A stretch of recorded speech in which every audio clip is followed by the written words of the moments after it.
Hi all. അപ്പോൾ നമ്മൾ basic electricity നമ്മുടെ ഇലക്ട്രീഷ്യൻ്റെ ഫസ്റ്റ് മൊഡ്യൂളാണ് അല്ലേ ബേസിക് ഇലക്ട്രിസിറ്റി എന്ന് പറയുന്നത്. ബേസിക് ഇലക്ട്രിസിറ്റിയിൽ നമ്മൾ സ്റ്റാർട്ട് ചെയ്തായിരുന്നു. നമ്മുടെ ഫസ്റ്റ് മൊഡ്യൂളിൽ കുറച്ച് കണ്ടന്റുകൾ നമ്മൾ പറഞ്ഞായിരുന്നു. എന്തൊക്കെയായിരുന്നു പറഞ്ഞത്? പ്രീവിയസ് വൺ നമ്മുടെ ഫണ്ടമെന്റൽസ് ഓഫ് ഇലക്ട്രിസിറ്റി നമ്മൾ ഡിസ്കസ് ചെയ്തു. That is electricity in motion is called electric current എന്നുള്ള. ഇലക്ട്രിക് കറണ്ട് എന്താണ് സ്റ്റാറ്റിക് ഇലക്ട്രിസിറ്റി എന്നുള്ള കേസ് നമ്മൾ പറഞ്ഞായിരുന്നു. Then similarly example of static electricity എന്താണ്? Electricity in motion is called electric current, അത് discuss ചെയ്തു. Electricity that does not move is called static current, static electricity എന്നുള്ളതായി നമ്മൾ ഡിസ്കസ് ചെയ്തു. Then examples of static electricity നമ്മൾ പറഞ്ഞു. അതിന്റെ ഒപ്പം തന്നെ എന്താ പറഞ്ഞത്? ഓക്കെ, അതിന്റെ ഒപ്പം നമ്മൾ പറഞ്ഞാണെന്ത്? ഇലക്ട്രിസിറ്റിയുടെ ബേസിക് ആയുള്ള ടേംസ്. മാറ്റർ എന്ന് പറഞ്ഞാൽ എന്താണ്? All matters are said to be electrical. എല്ലാ മാറ്റേഴ്സും എന്താണ്? ഇലക്ട്രിക്കൽ ഇൻ നേച്ചർ ആണ്. എല്ലാ മാറ്റേഴ്സും ഇലക്ട്രിക്കൽ ഇൻ നേച്ചർ ആണെന്ന് പറഞ്ഞു. And anything which has mass and occupies area is called matter. ആ കോൺസെപ്റ്റ് നമ്മൾ പറഞ്ഞായിരുന്നു. Then matter is made up of invisible particle called molecule. Molecule കൊണ്ടാണ് എന്ത് ചെയ്തിരിക്കുന്നത്? മാറ്റർ മെയ്ഡ് ചെയ്തിരിക്കുന്നു എന്ന് പറഞ്ഞു. And molecule is the smallest particle of a substance that has the properties of the substance. ഒരു സബ്സ്റ്റൻസ് എടുത്താൽ ആ സബ്സ്റ്റൻസിന്റെ പ്രോപ്പർട്ടീസ് ഉള്ള ഏറ്റവും ചെറിയ പാർട്ടിക്കിളിനെ പറയുന്ന പേരാണെന്ത്? അതിന്റെ പേരാണ് മോളിക്യൂൾ എന്ന് പറയുന്നത്. ഓക്കെ, ആ സബ്സ്റ്റൻസിന്റെ എല്ലാ പ്രോപ്പർട്ടികളുമുള്ള ഏറ്റവും സ്മോളസ്റ്റ് പാർട്ടിക്കിളാണ് മോളിക്യൂൾ എന്ന് പറയുന്നത്. ഈ സ്റ്റേറ്റ്മെന്റ്സ് എല്ലാം പഠിക്കണമെന്ന് ഞാൻ പറഞ്ഞത് നിങ്ങളെല്ലാം വായിച്ചിട്ടുണ്ടാവുമെന്ന് ഞാൻ വിശ്വസിക്കുന്നു. നോട്ട് എഴുതി എടുത്തിട്ടുണ്ടാവുമെന്ന് വിശ്വസിക്കുന്നു. ദെൻ അടുത്ത് പറയുന്ന പോയിന്റ് എന്താണ്? Each molecules can be divided into simpler parts by chemical mean. That is called എന്താണ്? Atoms, electrons. ഓക്കെ, ആറ്റംസ് ആയിട്ട് നമുക്ക് എന്ത് ചെയ്യാം? ഇതിനെ ഡിവൈഡ് ചെയ്യാം. The simplest part of a molecule are called atom. So it may be ഒരു statement. ഇതൊരു statement ആയിട്ട് വരാം. സിംപ്ലസ്റ്റ് പാർട്ട് ഓഫ് എ മോളിക്യൂളിനെ നമുക്ക് എന്ത് പറയാം? We can say it as atom എന്ന് പറയാം. ദെൻ ആറ്റത്തിനെ കുറിച്ച് നമ്മൾ നോക്കി കഴിഞ്ഞ ക്ലാസ്സിൽ അല്ലേ? ആറ്റത്തിൽ എന്തുണ്ട്? ആറ്റത്തിനകത്ത് എന്തൊക്കെയാണ് വരുന്നത് എന്നുള്ള കാര്യം നമ്മൾ ഡിസ്കസ് ചെയ്തായിരുന്നു. എന്തൊക്കെ വരുന്നുണ്ട് ആറ്റത്തിൽ? ഇത് ഓർമ്മയുണ്ടോ? ഈ പോയിന്റ്സ് ഒക്കെ ഞാൻ കഴിഞ്ഞ ക്ലാസ്സിൽ എഴുതിയത്. നമ്മൾ ആറ്റം എന്ന് പറയുമ്പോൾ ആറ്റത്തിൽ ഒരു ന്യൂക്ലിയസ് ഉണ്ട്. ന്യൂക്ലിയസിന് ചുറ്റും എന്തൊക്കെ വരുന്നുണ്ട്? ഷെൽസ് വരുന്നുണ്ട്. അപ്പൊ ഈ ആറ്റത്തില് ഒരു ന്യൂക്ലിയസ് ഉണ്ട്, ന്യൂക്ലിയസിന് ചുറ്റും ഷെല്ലുകൾ വരുന്നുണ്ട്. അപ്പൊ ന്യൂക്ലിയസ് ഇതിനകത്ത് സബ് അറ്റോമിക് പാർട്ടിക്കിൾ, ഒരു ആറ്റത്തിനെ സ്പ്ലിറ്റ് ചെയ്താൽ നമുക്ക് എന്തൊക്കെ കിട്ടും? നമുക്ക് 3 type of sub atomic particles ഉണ്ട്. എന്തൊക്കെയാണ് ആ 3 type of sub atomic particles വരുന്നത്? അത് ഇലക്ട്രോൺസ് വരുന്നുണ്ട്, പ്രോട്ടോൺസ് വരുന്നുണ്ട്, ന്യൂട്രോൺസ് വരുന്നുണ്ട്. ഇലക്ട്രോൺസ്, പ്രോട്ടോൺസ്, ന്യൂട്രോൺസ് വരുന്നുണ്ട്. ഓക്കെ, ദെൻ ഈ ഇലക്ട്രോൺസിന്റെയും പ്രോട്ടോൺസിന്റെയും ന്യൂട്രോൺസിന്റെയും എണ്ണങ്ങളെ കുറിച്ചുള്ള കാര്യം നമ്മൾ പറഞ്ഞായിരുന്നു അല്ലേ? അതിൽ ഈ ന്യൂട്രോൺസും പ്രോട്ടോൺസും എവിടെയാണ് ഇരിക്കുന്നത്? ന്യൂട്രോൺസും പ്രോട്ടോൺസും ഇരിക്കുന്നത് ന്യൂക്ലിയസിന്റെ അകത്താണ്. ന്യൂക്ലിയസിന്റെ അകത്തിരിക്കുന്നതിന്റെ പേരാണ്, അകത്ത് എന്തൊക്കെയാണുള്ളത്? Sub atomic particles are called neutrons and protons. Okay, then അവിടെ നമുക്ക് അപ്പൊ ന്യൂക്ലിയസ് ആയി. ഇനി ആറ്റത്തിൽ എന്തുണ്ട്? ഷെല്ലുണ്ട്. ഷെല്ലിൽ എന്താ ഉള്ളത്? ഷെല്ലിലുള്ള സാധനത്തിന്റെ പേരാണ് എന്ത്? ഇലക്ട്രോൺസ് എന്ന് പറയുന്നത്. ഇലക്ട്രോൺസ് എവിടെയാണ് ഇരിക്കുന്നത്? ഇലക്ട്രോൺസ് ഷെല്ലിലാണ് ഇരിക്കുന്നത്. ഓക്കെ, അതാണ് ഈ വരച്ചിരിക്കുന്നത്. ഷെൽസിലെ ഇലക്ട്രോൺസ്. ദെൻ ഇതില് ആറ്റം എന്ന് പറയുന്നത് ഇവിടെ ഈ ന്യൂക്ലിയസിലിരിക്കുന്ന പ്രോട്ടോണിന്റെ ചാർജ് എന്താ? പ്രോട്ടോൺ. നമ്മൾ പിന്നെ എന്തൊക്കെ നോക്കി? ഒരു ന്യൂക്ലിയസ് നോക്കി. ന്യൂക്ലിയസിനകത്ത് എന്തൊക്കെയുണ്ട്? പ്രോട്ടോൺസ്, ന്യൂട്രോൺസ് ഉണ്ട്. ദെൻ പ്രോട്ടോൺസിന്റെ പ്രത്യേകത എന്താ? പ്രോട്ടോൺസ് എന്ന് പറഞ്ഞാൽ പോസിറ്റീവ്ലി ചാർജ് പാർട്ടിക്കിൾ ആണെന്ന് പറയുന്നത്. പ്രോട്ടോൺ എന്ന് പറയുന്നത്, protons are positively charged particle. അത് മാത്രമല്ല അതിന്റെ മാസ് എന്ന് പറയുന്നത് എന്തായിരിക്കും? അതിന്റെ മാസ് എന്ന് പറയുന്നത് ഇലക്ട്രോണിന്റെ മാസിനേക്കാൾ 1840 മടങ്ങ് എന്തായിരിക്കും? ഹെവിയർ ആയിരിക്കും. ഓക്കെ, 1840 മടങ്ങ് ഇലക്ട്രോണിന്റെ മാസിനേക്കാൾ കൂടുതലായിരിക്കും എന്തിനാ? പ്രോട്ടോണിന്റെ മാസ് എന്ന് പറയുന്നത്. ഇതിന്റെ ഓരോ മാസൊക്കെ നമ്മളിപ്പോ എഴുതും കേട്ടോ, നമ്മളതെല്ലാം എഴുതും. ദെൻ അടുത്ത് ഇലക്ട്രോണിന്റെ കേസ് എടുത്താലോ? ഇലക്ട്രോണിന്റെ കേസ് ഡയമീറ്റർ എന്ന് പറയുന്നത് ഇലക്ട്രോൺ അപ്പോൾ മാസ് കുറഞ്ഞൊരു സാധനമാണ്. പ്രോട്ടോണിനേക്കാൾ മാസ് കുറഞ്ഞൊരു സാധനമാണ്. പക്ഷേ പ്രോട്ടോണിന്റെ ഡയമീറ്ററിന്റെ 3 ഇരട്ടിയാണ് ഇലക്ട്രോൺ ഡയമീറ്ററിന്റെ എന്ത് വരുന്നത് കേട്ടോ. ഇലക്ട്രോണിന്റെ ഡയമീറ്റർ എന്ന് പറയുന്നത് എന്തായിരിക്കും? പ്രോട്ടോണിന്റെ ഡയമീറ്ററിന്റെ 3 ഇരട്ടിയാണ് ഇലക്ട്രോണിന്റെ ഡയമീറ്റർ വരുന്നത്. ഓക്കെ, ഇതൊക്കെ നമ്മൾ കഴിഞ്ഞ ക്ലാസ്സിൽ നോക്കിയത്. ദെൻ പ്രോട്ടോണിന്റെ ചാർജ് പോസിറ്റീവ്, ഇലക്ട്രോണിന്റെ ചാർജ് നെഗറ്റീവ്. അതുപോലെ തന്നെ ന്യൂക്ലിയസിന്റെ ചാർജ് എപ്പോഴും എന്തായിരിക്കും? ഓക്കെ, ന്യൂട്രോണിന് ചാർജ് ഇല്ല. ന്യൂട്രോൺ ഈസ് എന്താണ്? ഇലക്ട്രിക്കലി ന്യൂട്രൽ ആയിട്ടുള്ള സാധനമാണ്. അപ്പൊ ന്യൂട്രോണും പ്രോട്ടോണും കൂടി വരുന്ന ന്യൂക്ലിയസിന്റെ ചാർജ് എന്തായിരിക്കും? ന്യൂക്ലിയസിന്റെ ചാർജ് പോസിറ്റീവ് ആയിരിക്കും. അതാണ് നമ്മൾ ഇവിടെ എഴുതിയിട്ടുള്ളത്. ദെൻ ഇലക്ട്രോൺസിന്റെ ചാർജ് നെഗറ്റീവ് ആയിരിക്കും. ഇനി ഒരു ആറ്റത്തില് ന്യൂട്രോൺസിന്റെയും പ്രോട്ടോൺസിന്റെയും എണ്ണം എന്തായിരിക്കും? ഈക്വൽ ആയിരിക്കും. അതുകൊണ്ട് നമുക്ക് എന്ത് പറയാം? ഒരു ആറ്റം ഇലക്ട്രിക്കലി ന്യൂട്രൽ എന്ന് പറയാം. ഇലക്ട്രിക്കലി ന്യൂട്രൽ ആയിരിക്കും ഒരു ആറ്റം എന്ന് പറയാം. ഈ കാര്യങ്ങൾ നമ്മൾ കഴിഞ്ഞ ക്ലാസ്സിൽ നോക്കിയ കാര്യമാണ് അല്ലേ? ദെൻ അടുത്ത് ഇതിൽ മെയിൻ ആയിട്ട് ഇലക്ട്രിസിറ്റിയുടെ കണ്ടക്ഷനിൽ പങ്കെടുക്കുന്ന ആരാണ്? ഇലക്ട്രോൺ ആണ് കേട്ടോ. ഇലക്ട്രിസിറ്റിയുടെ കണ്ടക്ഷനിൽ പങ്കെടുക്കുന്ന ആള് ഇലക്ട്രോൺ ആണ്. പിന്നെ നമ്മൾ ഡിസ്കസ് ചെയ്ത കാര്യം എന്തുവാ? ഇത് ഇലക്ട്രോൺ വിന്യാസം അല്ലെ? Distribution of electrons. ഓരോ ഷെല്ലിലും ഡിസ്ട്രിബ്യൂഷൻ ഓഫ് ഇലക്ട്രോൺസ് എങ്ങനെയാണ് എന്നുള്ള കാര്യം നമ്മൾ ഡിസ്കസ് ചെയ്തു. എങ്ങനെയായിരിക്കും ഓരോ ഷെല്ലിലും ഡിസ്ട്രിബ്യൂഷൻ വരുന്നത്? ഇലക്ട്രോണിന്റെ ഡിസ്ട്രിബ്യൂഷൻ വരുന്നത് ഓരോ ഷെല്ലിലും വേറെ വേറെ രീതിയിലാണ്. അതായത് ഒരു ഫോമുല നമ്മൾ പറഞ്ഞു എന്താണ്? 2n² ആണ് അവിടുത്തെ ഫോമുല. n എന്ന് പറഞ്ഞാൽ ഷെല്ലിന്റെ എണ്ണം. ഓക്കെ, സോ n1 ആണെങ്കിൽ ന്യൂക്ലിയസിന് അടുത്ത് വരുന്ന ഷെല്ലാണ്. അവിടെ 2 ആണ്. എന്തായിരുന്നു വിന്യാസം? 2. ആദ്യത്തെ ഷെല്ല് 2, അടുത്ത ഷെല്ലിൽ 8, അടുത്ത ഷെല്ലിൽ എന്താണ്? 18, അതിന്റെ അടുത്ത ഷെല്ലിൽ എത്രയാണ്? 32. ഇങ്ങനെയാണ് ഇലക്ട്രോണിന്റെ വിന്യാസം പോകുന്നത് എന്നുള്ള കാര്യം നമ്മൾ ഡിസ്കസ് ചെയ്ത കാര്യമാണ് അല്ലെ? ഡിസ്കസ് ചെയ്ത കാര്യമാണ്. ഓക്കെ, അതുപോലെ ഓക്കെ, ഇതെന്തിനാണ് യൂസ് ചെയ്യുന്നത്? ഒരു ക്വസ്റ്റ്യൻ തന്നാൽ നമ്മൾ എങ്ങനെ അത് സോൾവ് ചെയ്യും എന്നുള്ളത് അറിയാനാണ്. ഒരു ക്വസ്റ്റ്യൻ തന്നാൽ എങ്ങനെ സോൾവ് ചെയ്യും എന്നുള്ള കാര്യം അറിയാനാണ്. ഇനി നമുക്ക് കുറച്ച് പോയിന്റ്സ് നോക്കാം. ഇനി ഇമ്പോർട്ടൻ്റ് ആയിട്ട് വരുന്ന കുറച്ച് പോയിന്റ്സ് എന്ന് പറഞ്ഞാൽ, ന്യൂക്ലിയസ് ലൈറ്റർ ആണെങ്കിൽ, ഇൻ ലൈറ്റർ ന്യൂക്ലിയസ് ലൈറ്റർ ആയിട്ടുള്ള ന്യൂക്ലിയസ് ആണെങ്കിൽ അതിനകത്ത് നമ്പർ ഓഫ് ന്യൂട്രോൺസ് എന്ന് പറയുന്നത് ഓൾമോസ്റ്റ് ഈക്വൽ ടു എന്തായിരിക്കും? നമ്പർ ഓഫ് പ്രോട്ടോൺസ് ആയിരിക്കും. ഓക്കെ, നമ്പർ ഓഫ് ന്യൂട്രോൺസ് എന്ന് പറയുന്നത് almost equal to number of protons ആയിരിക്കും. ഒരു ലൈറ്റർ ആയിട്ടുള്ള ഒരു ആറ്റത്തിൽ, ന്യൂക്ലിയസ് ലൈറ്റർ ആയിട്ടുള്ള ആറ്റത്തിൽ നമുക്ക് എന്തായിരിക്കും? Number of protons equal to number of neutrons ആയിരിക്കും. ഇനി ഹെവിയർ ആയിട്ടുള്ള ഒരു ആറ്റം ആണെങ്കിലോ, ഹെവിയർ ആയിട്ടുള്ള ന്യൂക്ലിയസിലാണെങ്കിൽ എന്താണ്? നമ്പർ ഓഫ് ന്യൂട്രോൺസ് എന്ന് പറയുന്നത് always greater than number of protons ആയിരിക്കും കേട്ടോ. നമ്പർ ഓഫ് ന്യൂട്രോൺസ് എന്ന് പറയുന്നത് നമ്പർ ഓഫ് പ്രോട്ടോൺസിനേക്കാൾ കൂടുതലായിരിക്കും. അപ്പൊ ലൈറ്റർ ന്യൂക്ലിയസ് ആണെങ്കിൽ നമ്പർ ഓഫ് പ്രോട്ടോൺസും നമ്പർ ഓഫ് ന്യൂട്രോൺസും ഈക്വൽ ആയിരിക്കും. ഹെവിയർ ന്യൂക്ലിയസ് ആണെങ്കിൽ നമ്പർ ഓഫ് ന്യൂട്രോൺസ് പ്രോട്ടോൺസിന്റെ എണ്ണത്തിനേക്കാൾ കൂടുതലായിരിക്കും. അതായത് ന്യൂക്ലിയസിനകത്തല്ലേ പ്രോട്ടോണും ന്യൂട്രോണും ഇരിക്കുന്നത്. ഓക്കെ, അപ്പോൾ പ്രോട്ടോണിന്റെ എണ്ണോ ന്യൂട്രോണിന്റെ എണ്ണോ നമ്മളുടെ ഒരു കമ്പാരിസൺ ആണ് നമ്മളിവിടെ പറഞ്ഞത്. ഓക്കെ, ദെൻ ഈ ആറ്റം ഈ higher number of protons okay than neutrons വരുന്നതിന് നമുക്ക് റേഡിയോ ആക്റ്റീവ് എന്ന് നമുക്ക് പറയാം. റേഡിയോ ആക്റ്റീവ് ആയിട്ടുള്ള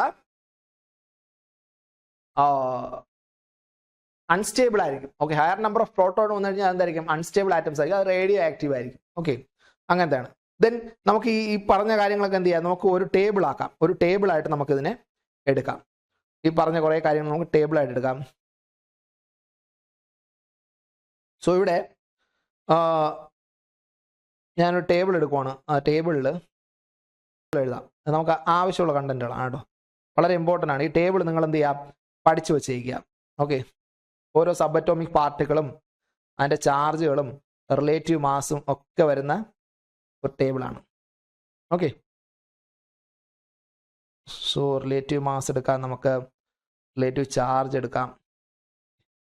അല്ലെങ്കിൽ ഇമ്പോർട്ടൻ്റ് ആയിട്ടുള്ള കാര്യങ്ങൾ മാത്രം മതി അല്ലേ? സോറി,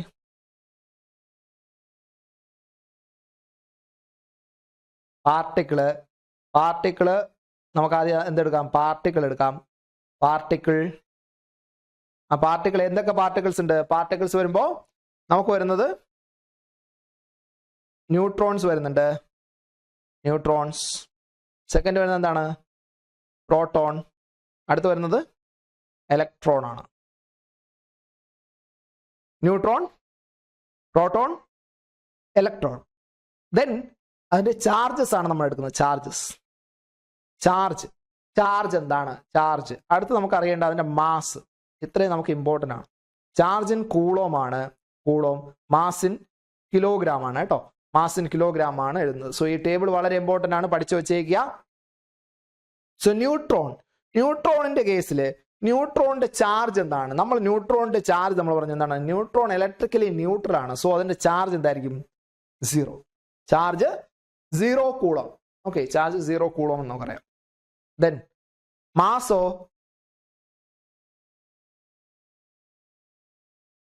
മാസ് എന്ന് പറയുന്നത് 1.67 ഇൻറ്റു 10⁻⁻27 കിലോഗ്രാം ആണെന്ത്? സോറി, മാസ് എന്ന് പറയുന്നത്. Mass of A neutron is 1.67 into 10⁻27 kilogram. Okay, and similarly അടുത്ത് പ്രോട്ടോൺ വരുമ്പോഴോ? പ്രോട്ടോണിന്റെ ചാർജ് എന്താ വരിക? പ്രോട്ടോണിന്റെ ചാർജ് എന്ന് പറയുന്നത് 1.602 ഇൻറ്റു 10⁻⁻19 കൂളോമാണ്. പ്രോട്ടോണിന്റെ ചാർജ് 1.602 ഇൻറ്റു 10⁻⁻19 കൂളോമാണ് പ്രോട്ടോണിന്റെ ചാർജ് വരുന്നത്. ഇനി പ്രോട്ടോണിന്റെ മാസ് നോക്കിയാൽ ന്യൂട്രോണിന്റെ അതേ മാസാണ് 1.67 ഇൻറ്റു 10⁻⁻27. ഓക്കെ, ശരി. ഇനി അടുത്ത് ഇലക്ട്രോണിന്റെ കേസ് വരുമ്പോൾ ഇലക്ട്രോണിനും പ്രോട്ടോണിനും ഒരേ ചാർജ് ആണ്. അതായത് ഇവിടെ 1.602 ഇൻറ്റു 10⁻⁻19 കൂളോം ആണെങ്കിൽ ഇലക്ട്രോണിന്റെ ചാർജ് എന്ന് പറയുന്നത് -1.602 ഇൻറ്റു 10⁻⁻19 കൂളോം ആണ്. ഇലക്ട്രോണിന്റെ ചാർജ് എന്ന് പറയുന്നത് -1.602 ഇൻറ്റു 10⁻⁻19 കൂളോം. ഓക്കെ, ഇനി ഇലക്ട്രോണിന്റെ മാസ് നോക്കിയാലോ? നമ്മൾ നേരത്തെ പറഞ്ഞു ഇലക്ട്രോൺ എന്താണ്? ഇലക്ട്രോൺ എന്ന് പറയുന്നത് ഒരു lighter nuclei compared to proton. പ്രോട്ടോണിന്റെ മാസിന്റെ എന്താണ്? ഇലക്ട്രോണിന്റെ മാസിന്റെ 1840 മടങ്ങാണ് പ്രോട്ടോണിന്റെ മാസ്. അതായത് ഇലക്ട്രോണിന്റെ മാസ് എന്തായിരിക്കും? പ്രോട്ടോണിന്റെ മാസിനേക്കാൾ 1840 മടങ്ങ് കുറവായിരിക്കും. അതായത് ഈ മാസിനെ ഇതിനെ ഡിവൈഡഡ് ബൈ 1840 ചെയ്താൽ നമുക്ക് എന്ത് കിട്ടും? മാസ് ഓഫ് ഇലക്ട്രോൺ കിട്ടും. Mass of electron. സോ അതെന്തായിരിക്കും? അത് 9.11 ഇൻറ്റു 10⁻⁻31 കിലോഗ്രാം ആണ്. 9.11 ഇൻറ്റു 10⁻⁻31 കിലോഗ്രാം ആണ് എന്ത്? നമ്മുടെ ഇലക്ട്രോണിന്റെ മാസ് എന്ന് പറയുന്നത്. അല്ലെ, നിങ്ങൾ അവിടെ കണ്ടല്ലോ 1.67 ഇൻറ്റു 10⁻⁻27 കിലോഗ്രാം പ്രോട്ടോണിനും ന്യൂട്രോണിനും വന്നപ്പോൾ ഇലക്ട്രോണിന് എന്തായി? 9.11 ഇൻറ്റു 10⁻⁻27 കിലോഗ്രാം ആയിട്ട് മാറി. ഓക്കെ, ദെൻ ചാർജ് ആണ് വളരെ ഇമ്പോർട്ടൻറ്റ്. 1.602 ഇൻറ്റു 10⁻⁻19 കൂളോം ആണെന്ന് വരുന്നത്.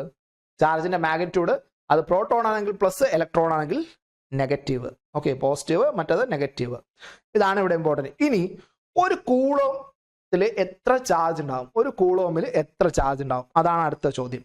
ഒരു കൂളോം നമ്മൾ പറഞ്ഞു ഒരു ഇലക്ട്രോൺ എന്ന് പറയുന്നത് -1.602 ഇൻറ്റു 10⁻⁻19 കൂളോമാണ്. ഓക്കെ, കൂളോമാണ്. ഞാനിവിടെ ഇലക്ട്രോൺ ആയതുകൊണ്ട് ഇങ്ങനെ എടുത്തേട്ടോ. അപ്പോൾ ഇത് ജസ്റ്റ് ഞാനിവിടെ ഇതങ്ങ് മായ്ച്ചു കളയുവാണ്. നമ്മുടെ മൈനസ് അങ്ങ് മായ്ക്കുന്നു. അതായത് ഒരു ഇലക്ട്രോണിന്റെ ചാർജ് എത്ര? ഇലക്ട്രോണിനെ ഇൻഡിക്കേറ്റ് ചെയ്യാനാണ് നമ്മൾ മൈനസ് കൊടുക്കുക. ചാർജ് എന്ന് പറയുന്നത് 1.602 ഇൻറ്റു 10⁻⁻19 കൂളോമാണ്. ഇലക്ട്രോൺ ആണെന്ന് കാണിക്കാനാണ് നമ്മൾ മൈനസ് കൊടുക്കുന്നത്. സോ ഒരു ഇലക്ട്രോണിൽ എത്ര ചാർജ് ഉണ്ട്? 1.602 ഇൻറ്റു 10⁻⁻19 കൂളോം ചാർജ് ഒരു ഇലക്ട്രോണിലുണ്ട്. അങ്ങനെയെങ്കിൽ അതിൽ വരുന്ന ഇലക്ട്രോൺസിന്റെ ഒരു കൂളോമിൽ വരുന്ന ഇലക്ട്രോൺസ് എത്ര? അങ്ങനെയെങ്കിൽ ഒരു കൂളോംസിൽ വരുന്ന ഇലക്ട്രോണിന്റെ എണ്ണം 1 കൂളോം ഈക്വൽ ടു എത്ര ഇലക്ട്രോൺസ് എന്നുള്ള കാര്യമാണ് നമ്മൾ നോക്കേണ്ടത്. ഓക്കെ, സോ നമുക്കത് എഴുതാം. നമുക്ക് ഇങ്ങനെ പറയാം: in an electrically neutral atom, electrically neutral atom. Okay, ആ സ്റ്റേറ്റ്മെന്റ് ഉണ്ടെങ്കിൽ ഇല്ലെങ്കിൽ നമുക്ക് കുഴപ്പമില്ല. ഒരു കൂളം എത്രയാണ്? എത്ര ഇലക്ട്രോൺസ് ഉണ്ട്? ഒരു കൂളമിൽ എത്ര ഇലക്ട്രോൺസ് ഉണ്ട്? സോ നോക്കാം, ഒരു കൂളമിൽ എത്ര ഇലക്ട്രോൺസ് ഉണ്ടാവും? ഇവിടെ ഒരു ഇലക്ട്രോൺ എന്ന് പറയുന്ന ചാർജ് ഇതാണ്. അപ്പോൾ 1 ഡിവൈഡ് ബൈ 1.602 ഇൻറ്റു 10⁻⁻19 വരും അല്ലേ? അതായത് 6.24 ഇൻറ്റു 10⁻18 ഇലക്ട്രോൺസ് ആയിരിക്കും എന്ത് ചെയ്യുക? ഒരു കൂളോം ചാർജിൽ ഉണ്ടാവുക. വളരെ ഇമ്പോർട്ടൻ്റ് ആയിട്ടുള്ള ഒരു പോയിന്റ് ആണ്. ഒരു കൂളോം ചാർജിൽ ഉണ്ടാവുന്ന ഇലക്ട്രോൺസിന്റെ എണ്ണം ഒരു കൂളോം ചാർജിലെ ഇലക്ട്രോൺസിന്റെ എണ്ണം എന്ന് പറയുന്നത് 6.24 into 10⁻18 ഇലക്ട്രോൺസ് ആണ്. 6.24 into 10⁻18 ഇലക്ട്രോൺസ് ആണ്. ഈ കാര്യം മറന്നു പോകരുത് കേട്ടോ, ഈ കാര്യം മറന്നു പോകരുത്. നെക്സ്റ്റ് നമ്മൾ ഈ ഷെൽസിന്റെ കേസാണ് എടുക്കുന്നത്. ഷെല്ലുകൾ. ഓക്കെ, ഷെൽസിന്റെ കേസ് നോക്കാം. വാലൻസ് ഷെൽ.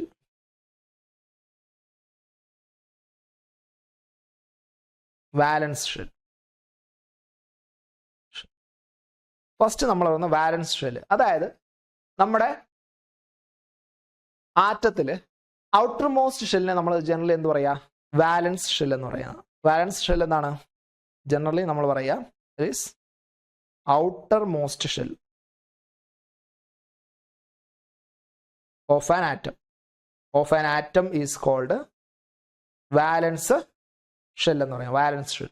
ഈ വാലൻസ് ഷെല്ലിലെ ഇലക്ട്രോൺസിനെ വെച്ചിട്ടാണ് നമ്മൾ അതിന്റെ വാലൻസി ഒക്കെ പറയാം. അപ്പോൾ വാലൻസ് ഷെല്ലിന്റെ കേസ് നോക്കിയാൽ നമ്മൾ പറഞ്ഞു semi conductor, insulator and conductor. ഈ മൂന്ന് കേസസിലും semi conductor, insulator and conductor, ഈ മൂന്ന് കേസിലും വാലൻസ് ഷെല്ലിലെ ഇലക്ട്രോൺസിന്റെ എണ്ണം എത്ര എന്നുള്ള കാര്യം നമുക്ക് എന്ത് ചെയ്യണം? നോക്കണം. ഏതിലൊക്കെ? Semi conductor. ഫസ്റ്റ് നമുക്ക് നോക്കാം semi conductor.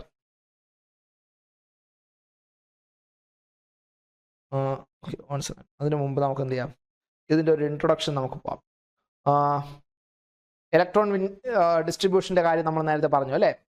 So electron distribution ഒരു കോപ്പർ ആറ്റം എടുത്താൽ, നമ്മൾ വാലൻസ് ഷെല്ലിന് മുമ്പ് നമ്മൾ ഒരു കോപ്പർ ആറ്റം എടുക്കുന്നു. ഓക്കെ, ഒരു കോപ്പർ ആറ്റം എടുക്കുന്നു. കോപ്പർ ആറ്റം എടുത്താൽ, കോപ്പർ ആറ്റം എന്ന് പറഞ്ഞാൽ Cu29 ആണ് കേട്ടോ. Cu29. സോ 29 ആണ് അതിന്റെ അറ്റോമിക് നമ്പർ എന്ന് പറയുന്നത്. സോ അതിൽ ഇലക്ട്രോൺ ഡിസ്ട്രിബ്യൂഷൻ എങ്ങനെയായിരിക്കും വരിക? ഇലക്ട്രോൺ ഡിസ്ട്രിബ്യൂഷൻ 2, ആദ്യത്തെ 2, അടുത്തതിൽ എന്താണ് 8, അടുത്തതിൽ എത്ര വരും? 18. ഇപ്പൊ എത്ര ഇലക്ട്രോൺസ് ആയി? 18ഉം 2 28ഉം 28 ഇലക്ട്രോൺസ് ആയി. ഇനി എത്ര ഇലക്ട്രോണേ ഉള്ളൂ? ഒരു ഇലക്ട്രോണേ ഉള്ളൂ. അതെവിടെ? അവസാനത്തെ ഷെല്ലിലാണ് വരിക. അവസാനത്തെ ഷെല്ലില് ഒരു ഇലക്ട്രോൺ വരും. സോ ഞാൻ അതിന്റെ ഒരു ചെറിയൊരു ഫിഗർ ഇവിടെ വരച്ചാൽ നമുക്ക് എന്ത് കിട്ടും? നമുക്ക് ആദ്യം എന്തുണ്ട്? ആദ്യം ഒരു ന്യൂക്ലിയസ് ഉണ്ട്. ഞാൻ എല്ലാ ഇലക്ട്രോൺസ് ഇവിടെ കാണിക്കുന്നില്ല. ആദ്യം ഒരു ന്യൂക്ലിയസ് ഉണ്ട്. പിന്നെ നമുക്ക് അവിടെ ഷെല്ലുകളുണ്ട്. ഈ ബ്ലാക്കിൽ വരയ്ക്കുന്നതാണ് ഷെല്ലുകൾ. ഫസ്റ്റ് ഷെല്ല് വരച്ചു, സെക്കൻഡ് ഷെല്ല് വരച്ചു, തേർഡ് ഷെല്ല് വരച്ചു. കാണാൻ പറ്റുന്നുണ്ടോ? ഒരു സ്ഥലമില്ല അല്ലേ? നമുക്കെന്ത് ഇതിനിടയ്ക്ക് ഒരു ഷെല്ല് വരയ്ക്കാം, തേർഡ് ഷെല്ലായിട്ട്. ഓക്കെ, തേർഡ് ഷെല്ലകത്തുണ്ട്, ഫോർത്ത് ഷെല്ലാണ് പുറത്തുള്ളത്. നോക്കൂ, ആദ്യത്തെ ഷെല്ലിൽ എത്ര ഇലക്ട്രോൺസ് ഉണ്ടാവും? നമുക്കറിയാം 2 ഇലക്ട്രോൺസ് ഉണ്ടാവും അല്ലേ? 2 ഇലക്ട്രോൺസ് ആദ്യത്തെ ഷെല്ലിൽ ഉണ്ടാവും. അടുത്തതിൽ എന്തുണ്ടാവും? 8 ഇലക്ട്രോൺ ഉണ്ടാവും. അടുത്തതിൽ 18 ഇലക്ട്രോൺ ഉണ്ടാവും. അടുത്തതിൽ എന്തുണ്ടാവും? ഒരു ഇലക്ട്രോണിൽ ഉണ്ടാവുള്ളൂ. ഇവിടെ പറഞ്ഞ് ഇവിടെ ആദ്യത്തിൽ എത്ര ഉണ്ടാവും? എത്ര? 2. അടുത്ത രണ്ടാമത്തിൽ എത്ര ഇലക്ട്രോൺ ഉണ്ട്? 8. അടുത്തതിൽ എത്ര ഉണ്ട്? 18. അവസാനത്തിൽ ഒരു ഇലക്ട്രോൺ ഉണ്ടാവുള്ളൂ. ഒരു ഇലക്ട്രോൺ. ഓക്കെ, ഔട്ടർ മോസ്റ്റ് ഷെല്ലിൽ ഒരു ഇലക്ട്രോൺ ആയിരിക്കും എന്ത് ചെയ്യാം? അവസാനത്തിൽ ഉണ്ടാവുള്ളൂ. സോ ഇത് കോപ്പർ ആറ്റം ആണ്. Copper atom. ഇനി നമുക്ക് അലുമിനിയത്തിന്റെ എടുത്താലോ? അലുമിനിയത്തിന്റെ അറ്റോമിക് നമ്പർ 13 ആണ്. 13. അപ്പൊ അവിടെ എന്തുണ്ടാവും? അവിടെ 2, 8, 2, 8 കൂടെ ആയപ്പോ 10 ആയി. പിന്നെ അടുത്ത് എന്തുണ്ട്? 3 ഇലക്ട്രോൺ എന്ത് ചെയ്യുന്നത്? അവസാനത്തെ ഷെല്ലിൽ വരുന്നത്. അപ്പൊ നമുക്ക് എന്ത് പറയാം? കണ്ടക്ടറില് ഈ കോപ്പറും അലുമിനിയവും കണ്ടക്ടർ ആണെന്ന് നമുക്കറിയാലോ. നമ്മൾ കൂടുതൽ യൂസ് ചെയ്യാണ് എന്ത് ചെയ്യുന്നത്? കോപ്പറും അലുമിനിയം ഒക്കെ നമ്മൾ കൂടുതലായിട്ട് കണ്ടക്ടറായിട്ട് നമ്മൾ യൂസ് ചെയ്യുന്നതാണ്. അപ്പൊ ഇത് രണ്ടും കണ്ടക്ടർ ആണെന്ന് അറിയാം. അപ്പൊ കണ്ടക്ടറിൽ എത്ര ഇലക്ട്രോൺസ് വരാം? 1, 2, 3 ഇലക്ട്രോൺസ് കണ്ടക്ടറിൽ വരാം. ഓക്കെ, 1, 2, 3 ഇലക്ട്രോൺസ് കണ്ടക്ടറിന്റെ ഔട്ടർ മോസ്റ്റ് ഷെല്ലിൽ വരാം. ഓക്കെ, അതാണെന്ത്? കണ്ടക്ടറിന്റെ പ്രത്യേകത. നമുക്കിവിടെ